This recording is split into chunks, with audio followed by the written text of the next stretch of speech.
Now, part E, think well and answer. Do you think life in 2050 is better than now? वो कहते हैं कि क्या आप सोचते हो कि जो 2050 में लाइफ होगी वो अब से बेटर होगी? What makes life in 2050 different? कि ऐसी कौन सी चीज़ें हैं जो 2050 में लाइफ को डिफरेंट बनाएंगी और क्यों? Life in 2050 will be different than now in many ways, कि वो कई तरीके से डिफरेंट होगी जो अब वाली लाइफ है उससे. Life in 2050 will be different because the reasons are given downwards. Beta, so many reasons are given here. You can learn any 5 of these. The internet has reached every corner of the world and control most of the activities of human civilization.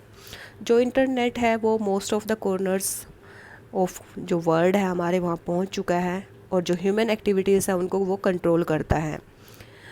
Cures and vaccines for current disease and illness have improved. जो इलाज हैं और जो vaccines हैं जो current disease हैं या बीमारियां हैं उनके लिए वो इम्प्रूव की गई है. Though many new diseases are discovered every day. हालांकि जो नई नई बीमारियां हैं उनको डिस्कवर किया जाता है हर रोज, मतलब एवरी डे पे मीन्स और रेगुलर बेसिस पे कोई ना कोई बीमारी आती ही रहती है. Scientist have uploaded the pictures of human brains into computer allowing people to use forever inside a robotic body. कहते हैं कि जो साइंटिस्ट हैं वो ह्यूमन ब्रेन्स की जो पिक्चर्स हैं अपलोड कर चुके हैं कंप्यूटर्स पे, जो अलाउ करता है people to live for ever inside a robotic body, कि जो रोबोटिक बॉडी के अंदर वो लिव कर सके. नेक्स्ट है there will be no more poor countries. Number of people living in absolute poverty will decline by another billion. कहते हैं कि जो there will be no more poor countries, कोई भी कंट्री पुअर नहीं होगी. Number of people living in absolute poverty will decline by another billion, कि जो लोग पॉवर्टी लाइन के नीचे रह रहे हैं उनका जो परसेंटेज है वो भी कम हो जाएगी. Artificial intelligence has invaded every phase of life. और जो आर्टिफिशियल इंटेलिजेंस है उसकी वजह से जो हर एक फेज़ है हमारी लाइफ का उसमें बहुत यू कैन से एडवांसमेंट हुई है. People have started relying on renewable clean energy. जो पीपल हैं उन्होंने स्टार्ट कर दिया है डिपेंड करना जो रीन्यूएबल क्लीन एनर्जी है उस पर. मैन एंड वुमेन जो an equal share of child care and house work. जो मैन और वुमेन हैं दोनों इक्वल शेयर करते हैं, मीन्स इक्वली बच्चों का भी ध्यान रखते हैं और जो हाउस होल्ड वर्क है उनको भी वो मिल बांट कर करते हैं. Almost all adults know how to read and write. कहते हैं कि मोस्ट ऑफ अडल्ट्स को पता होगा कि कैसे पढ़ा और लिखा जाता है. Countries are at peace with each other. सभी जो कंट्रीज़ हैं उनकी आपस में शांति बनी रहेगी. Artificial body parts could make organ shortage a thing of the past. जैसे वो कहता है कि जो आर्टिफिशियल बॉडी पार्ट्स हैं उस टाइम पे बना लिए जाएंगे और जो कई बार बॉडी में हमारी शॉर्टेज होती है किसी भी पार्ट की वो नहीं रहेगी. Question number 2, life in 2050 will make our lives mechanical. Do you agree? Give reasons for your answer. वो कहता है कि जो 2050 में लाइफ है वो हमारी लाइफ्स को ज़्यादा हमारी लाइफ को मैकेनिकल बना देगी. क्या आप एग्री करते हो इस चीज़ से? और अपना आपको रीज़न वहाँ पे देना है.